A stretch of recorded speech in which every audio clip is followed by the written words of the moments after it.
So, 12th new syllabus, the first lesson, rotational dynamics. Rotational dynamics means rotational motion also. Dynamics means motion. बारावीचं first lesson आहे.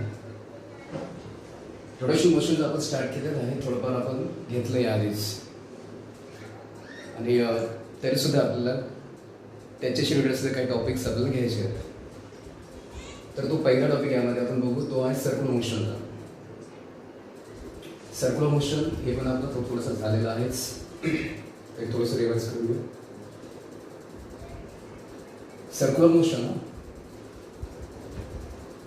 जेव्हा एखादा object हा सर्कलच्या सर्कमफरन्सवरती move होत असेल, जेव्हा एखादा ऑब्जेक्ट सर्कलच्या सर्कमफरन्सवरती मूव्ह होत असेल, ऑब्जेक्ट म्हणा किंवा ऑब्जेक्टचे सगळे पार्टिकल, ओके, जेव्हा एखादा ऑब्जेक्ट किंवा ऑब्जेक्टचे सगळे पार्टिकल्स हे सर्कलच्या सर्कमफरन्सवर मूव्ह होतील आणि अबाउट अ पॉइंट, अशा पॉईंटच्या अबाउटमध्ये जो पॉइंट ऑब्जेक्टच्या बाहेर असेल, म्हणजे ऑब्जेक्ट इथं आहे आणि हा पॉइंट सी इथं आहे, ऑब्जेक्ट रिव्हॉल्व होत आहे अबाउट दिस पॉइंट सी, आणि हा पॉइंट सी कसा आहे, ऑब्जेक्टच्या आउटसाइड आहे, तेव्हा त्या मोशनला, त्या ऑब्जेक्टच्या मोशनला आपण सर्क्युलर मोशन.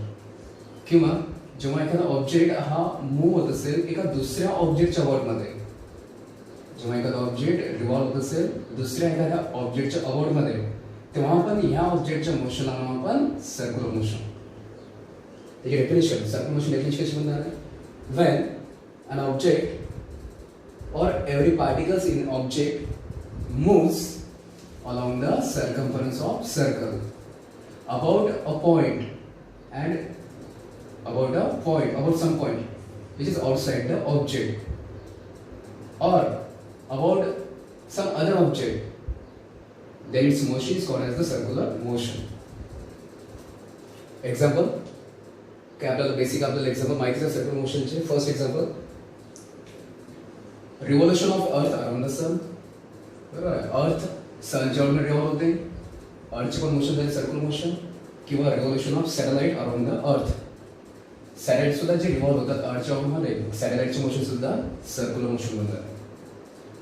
सर्क्युलर मोशनचे दोन टाईप आहेत. सर्क्युलर मोशनचे दोन टाइप्स, युनिफॉर्म सर्क्युलर मोशन, दुसरा आहे नॉन युनिफॉर्म सर्क्युलर मोशन.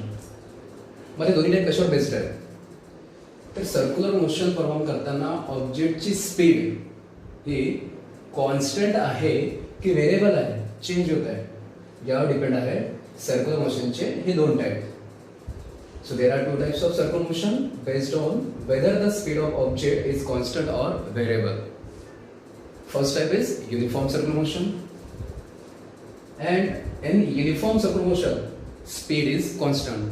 जो ऑब्जेक्ट आहे ऑब्जेक्टची स्पीड असणार आहे कॉन्स्टंट. सेकंड टाइप आहे non uniform circular motion.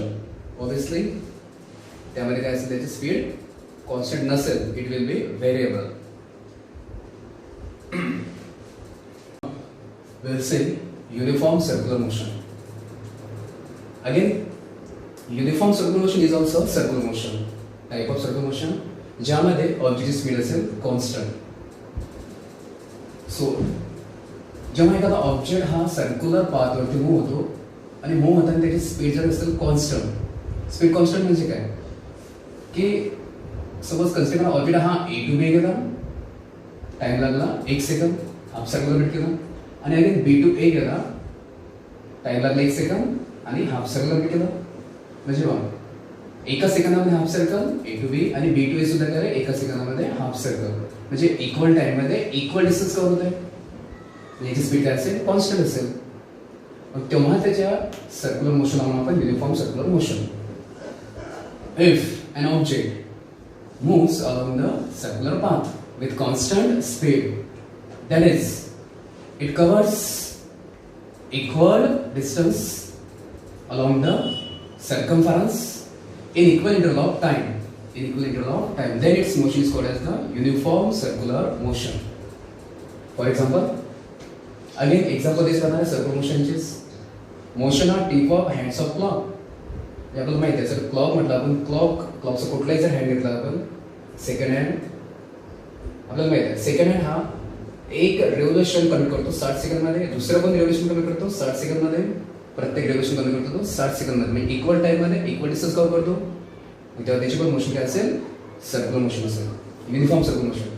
Motion of tip of hands of clock, त्याची मोशन असेल युनिफॉर्म सर्क्युलर मोशन. किंवा again revolution of earth around the sun, हे पण आपल्याला माहितीच आहे. अर्थ जेव्हा रिव्हॉल्व होते सनच्या अराउंडमध्ये, एक रेव्होल्युशनला टाइम लागतो 1 इयर, दुसऱ्या पण रेव्होल्युशनला टाइम लागतो 1 इयर, म्हणजे प्रत्येक रेव्होल्युशन कंप्लीट करते 1 इयरमध्ये, म्हणजे इक्वल टाइममध्ये इक्वल डिस्टन्स कव्हर करते. पण त्याची अर्थची पण मोशन असणार आहे युनिफॉर्म सर्क्युलर मोशन. आता युनिफॉर्म सर्क्युलर मोशन फॉर्म करताना का ऑब्जेक्ट आहे, ऑब्जेक्टची वेलॉसिटी पण असणार आहे. ऑब्जेक्टची असेल वेलॉसिटी, ऑब्जेक्टची ए पॉइंटला म्हणून आपण वेलॉसिटी.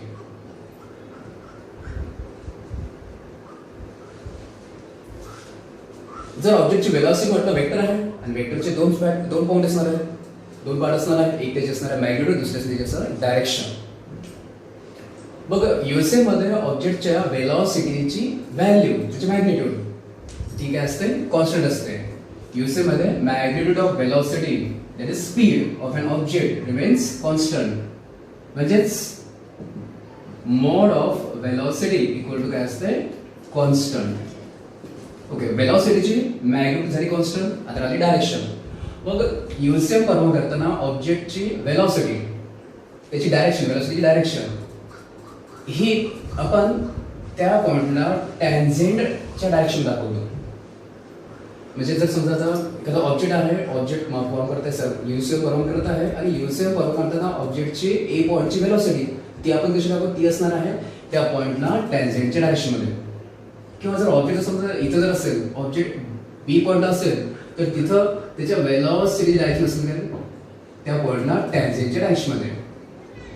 किंवा कुठल्याही पॉइंटला जर समजा ऑब्जेक्ट समजा इथं असेल, इथं सुद्धा त्या ऑब्जेक्टची वेलॉसिटी असणार आहे त्या पॉइंटला टॅन्जेंटच्या डायरेक्शनमध्ये. So direction of velocity, direction of velocity at any instant, at any point, कुठल्या पॉइंटला, तर ही असते along the tangent to the circle at that point, along the tangent to the circle at that point. Hence आता जर म्हटलं आपण ए पॉइंटला वेलोसिटी या डायरेक्शनमध्ये आहे, बी पॉइंट ह्या पॉइंटला ही वेलोसिटी या डायरेक्शनमध्ये आहे, बी पॉइंटला ह्या डायरेक्शनमध्ये आहे, किंवा मग ह्या पॉइंटला वेलोसिटी ह्या डायरेक्शनमध्ये आहे. पण जसं पार्टिकल मूव्ह होणार आहे सर्कलच्या सर्कमफरन्सवरती, जसं पार्टिकल मूव्ह होणार आहे सर्कलच्या सर्कमफरन्सवरती, तर बघा पार्टिकल मूव्ह झाला तर पार्टिकलच्या वेलोसिटीची डायरेक्शन सुद्धा चेंज होते. As the particle moves along the circumference, the direction of velocity goes on changing continuously. So direction of velocity changes.